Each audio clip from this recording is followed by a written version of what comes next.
Why is the legislature getting into the business of the university?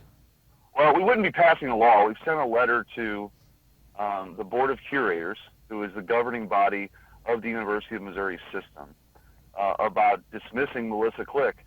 I think if anybody watched that video, the idea that a professor in the public square, literally a public square, a professor of communications with privileges at the journalism school, world-renowned journalism school at that, was calling for muscle to remove a journalist from recording the events is antithetical to the First Amendment. And it has been embarrassing, I think, for the university, not just here locally, but worldwide. I mean, McGraw, I've gotten around the state a little bit, as we've talked about before, and people are upset about this. It is kind of struck a chord with a lot of people because they want their university, they want Missouri to be a great university. They want the system to be a good university.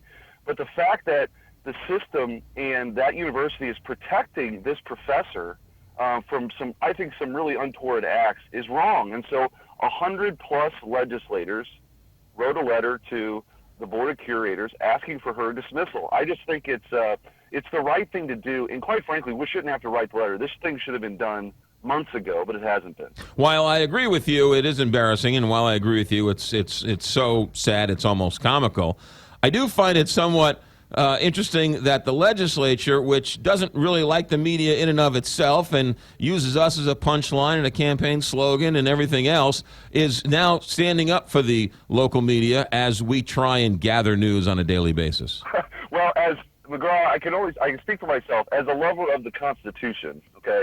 The First Amendment is very important. As a conservative, I think the First Amendment is very important. I do not have to agree with everybody. They can have a different opinion, and people ought to have, the right to express that opinion in the marketplace of ideas and express them. That is what's guaranteed in our Constitution.